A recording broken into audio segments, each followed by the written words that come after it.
I to jest właśnie pogoda na zwiedzanie. Jesteśmy w Palermo, czyli największym mieście na Sycylii, które swoją historią sięga aż 2700 lat wstecz. To miasto było pod wpływem wielu cywilizacji, w tym Fenicjan, Rzymian, Bizantyjczyków, Arabów, Normanów i Hiszpanów, co odbiło się na jego architekturze i kulturze, ponieważ każdy wniósł coś swojego. Stałych widzów proszę o niewielki kredyt zaufania w postaci łapki w górę na potrzeby algorytmu. Z góry dziękuję. Za parking sobie nieźle liczą, ponieważ 25 euro za dobę. Ponad 100 zł za parking, ale jestem w samym centrum. Naprawdę z tego miejsca, gdzie zaparkowałem, jest wszędzie blisko. Co prawda zacząłem trochę w obskurnej dzielnicy, bo nie wygląda tu za atrakcyjnie. Tu po lewej stronie domy, po prawej stronie domy, a przez środek biegnie ulica. To znaczy, że dźwięk, który wydają samochody i inne pojazdy, odbija się tutaj echem, przez to się trochę potęguje. Dlatego podejrzewam, że w każdym z tych mieszkań jest bardzo głośno. Chciałem przejść na drugą stronę, ale nie da się. Mam wrażenie, że mi się nie uda, ale spróbuję. Może będzie jakieś światła czy coś. No nie, światła są wyłączone. Porta, czyli brama po naszemu. Jest to jedna z tych wielu bram, które są we Włoszech. Pokazywałem jedną we Florencji, natomiast ta jest bardziej zrobiona w stylu arabskim niż włoskim czy greckim. Mam na myśli rzymskim, nie włoskim. Ta budowla tutaj to jest dziewięciowieczny pałac normański plus kaplica. Serio, wybudowali to 12 wieków temu. W środku jest również muzeum.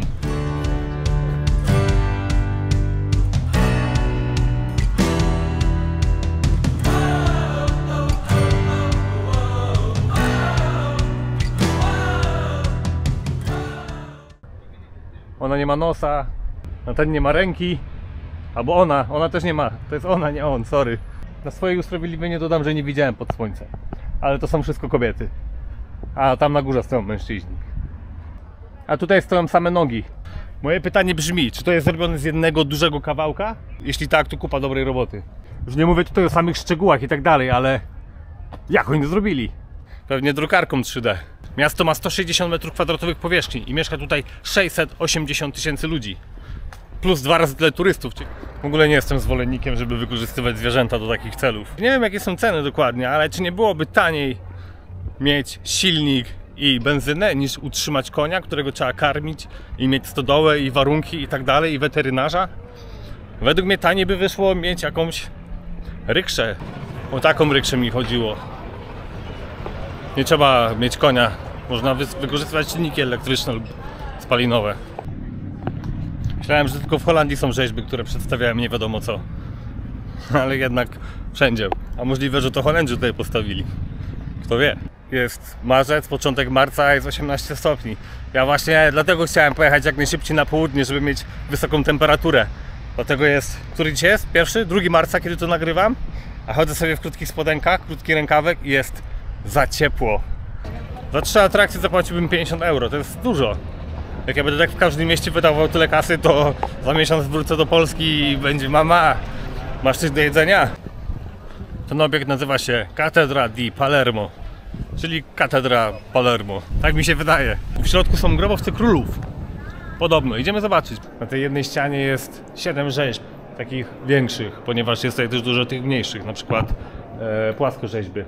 Moje pytanie brzmi, jak długo zajmuje zrobienie jednej rzeźby? Że po prostu na takiej ścianie jest ich 7, a takich ścian tutaj jest 27 000 chyba?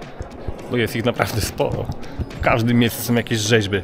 Według mnie wykonanie takiej jednej zajmuje sporo czasu.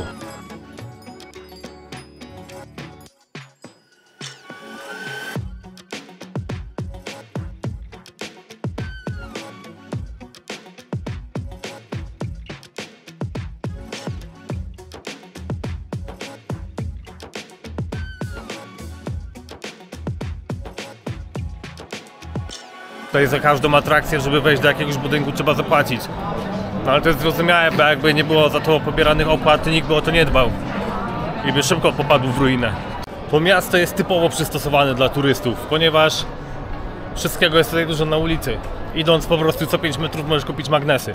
I powiem wam taką ciekawostkę. W takich miejscach są trochę droższe niż gdzieś na uboczach. Ponieważ tutaj za jedną sztukę trzeba zapłacić 3 euro, a jak pójdziesz gdzieś w jakąś uliczkę, gdzie jest mniej ludzi, kosztują już 1 euro. Nie dajcie się zrobić. Oni mówią, że to są oryginalne włoskie, natomiast jeżeli przeczytasz sobie, co jest napisane z tyłu, okazuje się, że jest Made in China. Nie dajcie się oszukać. Strasznie się czuję przytłoczony w takich dużych miastach. Serio, nie lubię. Chyba od jutra po prostu zwiedzamy małe miejscowości. ponieważ takie są urokliwe. Tutaj jest po prostu kamienica na kamienicy. Co prawda jest sporo zabytków, natomiast wszystko jest ekstra droższe. Zawsze nie lubiłem dużych miast, ponieważ zawsze mieszkałem w małym mieście, może dlatego. A ty co wolisz, duże czy małe miasto? Czy raczej gminy czy wsie? Jakby ode mnie zależało, to mieszkałbym na wsi. Miałbym swoje kurki i kaczki i krówki. Co tam się jeszcze hoduje? Ale kurki miałbym tylko po to, żeby mieć jajka, a nie po to, żeby robić rosół. Budowla za mną to Teatro Massimo Vittorio Emanuele di Palermo. To bardziej brzmi jak po podlasku niż po włosku. Sorry, jeżeli ktoś jest z Podlasia i kogoś uraziłem.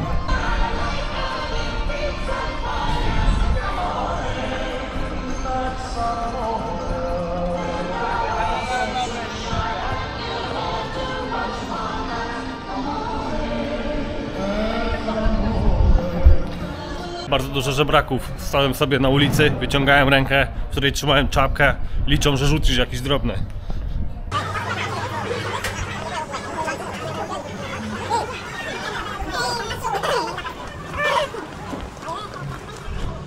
Normalnie było tak ciasno, że aż trzymałem się za portfel i telefon, żeby mi nic przypadkiem nie zginęło. Z kolei w takich uliczkach, gdzie jest mało ludzi i nikt tędy nie chodzi, siedzą jakieś podejrzane typy i się na ciebie gapią. Jeżeli byłoby ciemno, bałbym się tędy przejść.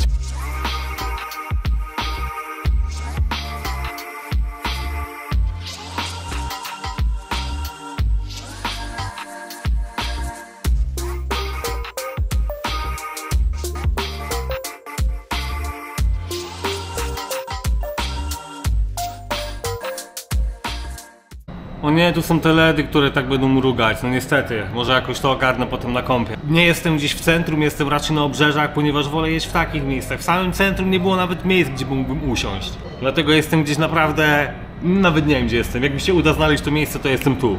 A jeśli nie, to utnę. Będę jadł pizzę, ponieważ chciałem spróbować pizzy w innym miejscu i zobaczyć, czy rzeczywiście w każdym miejscu można zjeść dobrą. Chcę porównać, czy ta we Florencji była rzeczywiście najlepsza, tak jak reklamowali się, czy zjem równie dobrą w innym miejscu. Dlaczego ona nie jest okrągła? Zaraz sprawdzimy, jak smakuje. Nie dostałem do tego też oliwy.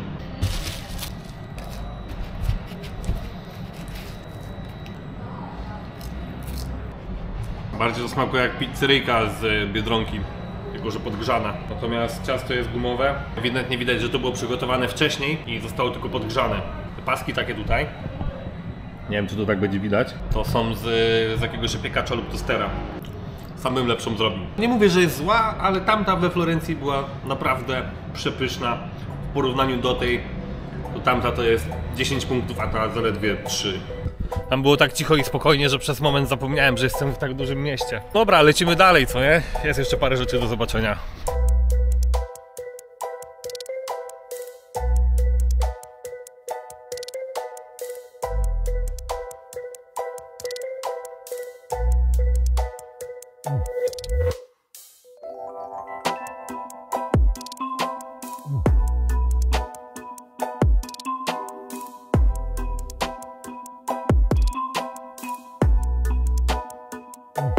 Naprawdę nie odważyłbym się tędy iść nocą. Musiałem oddech wstrzymać, naprawdę. Włochy normalnie toną w śmieciach. Jakoś nikt o to nie dba, po prostu śmiecie, a worek śmieci wyrzucę sobie na ulicę. Przecież tu nikomu nie będzie przeszkadzało. Nawet lodówka tutaj leży. Motor. Tak jest, odpowiednie miejsce dla polityków. To jest ta sama ulica, przez którą nie mogłem przejść na początku. Teraz mi się udało przybiegnąć. Muszę wrócić na miejsce, gdzie zaparkowałem. Na chwilę. W tym miejscu, gdzie się zatrzymałem, jest wszystko. Nawet strażnik, który stoi na bramie i sprawdza ludzi. Ale akurat jak przechodziłem, to go nie było, więc każdy mógł wejść w tym momencie i coś zrobić. Ale jak wychodziłem, to już był. Powiem szczerze, że nie jestem jakoś zadowolony z tego miasta. Wszędzie są tylko budynki mieszkalne. Co jakiś czas zdarzy się jakiś kościół. Nie wiem, czy jestem zadowolony z tego miasta. Inaczej sobie wyobrażałem. Nie jest źle, co nie? Ale mogło być lepiej. Cmentarz, ale zamknięty. Cimitero, tak jest po włosku, ale na Google Maps jest napisane, że to są katakumby. Więc chciałem tu podejść, ale to jest zwykły cmentarz. To jest miasto pełne kontrastów, ponieważ po jednej stronie są ładnie odrestaurowane budynki, widać jakby były niemal nowe, a naprzeciwko jest rozpadające się coś. Trudno powiedzieć jednoznacznie. Nie jestem pewien, od jakiego wieku można jeździć na skuterach we Włoszech, ale tam są dzieci z podstawówki. Według mnie max 12-13 lat, a siedzą sobie na skuterach. Może to nie są ich skutery. Może po prostu stoją zaparkowane, a dzieciaki sobie siadły. Nie wydaje mi się, żeby dzieci mogły prowadzić. Ale sprawdzę tą informację. Jeżeli ją sprawdziłem, pojawi się właśnie tu. Zdecydowanie Catania mi się bardziej podobała. I Marsala, mimo że była nieładna pogoda, to i tak było spoko.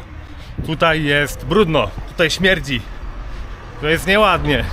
Budynki zniszczone. Miasto jest przereklamowane zdecydowanie. Tutaj nikt nie sprząta po swoim psie. Wszędzie leżą, nie pokażę wam tego, ale wszędzie leżą wiadomo co, jak ktoś nie sprząta po swoich pupilach. Wszędzie są śmieci. Wszędzie się dziwnie ludzie na mnie gapią. Pewnie znowu mam coś do tyłka przyklejone. No i przede wszystkim do każdej z atrakcji jest daleko. I 15 euro to jest minimum, żeby wejść gdzieś. Dobra, wiadomość jest taka, że nie ma już większego miasta niż Palermo na Sycylii.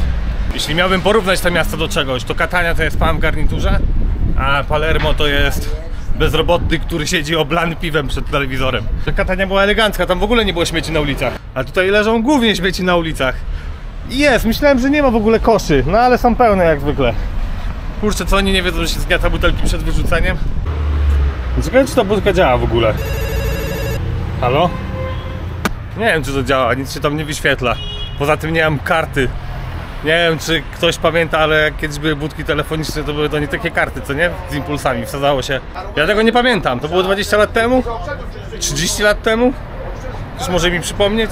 Dobra, ja tam widziałem sklep. To może być dobry cel podróży, ponieważ się kręcę wkoło tego miasta i nic tu nie ma. Same kamienice, kościoły, żebracy i stragany. Generalnie to tylko tyle jest w tym mieście. Oprócz tych paru miejsc, które warto zobaczyć, czyli katedra i ten teatr był spoko, a reszta to kościoły. No niestety. Gość się stanął na pasek na zakręcie. Tam też. Bo po prostu nie ma nigdzie indziej miejsca. Nie, to miasto nie jest ciekawe. Naprawdę dużo syfu i brudu i naprawdę trzeba patrzeć pod nogi, żeby w coś nie wdepnąć. Za 12 bułek dałem 3,48. Za banany dałem euro 28. Kilogram kosztuje euro 39. Ta śmieszna przekąska, która wygląda jak pizza, kosztowała 2,04 euro. To jest sos pomidorowy i trochę sera. Ciasto do pizzy. Dobre. Za paczkę salami dałem euro 69. Mrożone warzywa kosztowały 2,19. Za dwie butelki wody dałem 50 centów. Kurczak kosztował mnie 3,79. Śmietana euro 49. To jest akurat mała. Nie wiem, czego się spodziewałem generalnie. Czytałem o tym mieście, to czytałem, że jest spoko, ale wcale nie jest spoko. Może ja poszedłem w jakieś złe miejsca, ale było parę fajnych budowli. I to wszystko. Poza tym są ciekawsze miejsca na Sycylii. Na przykład Cefalu. Cefalu? Cefalu. Ale to kiedy indziej. Dzięki za oglądanie do końca. Widzimy się w następnym odcinku.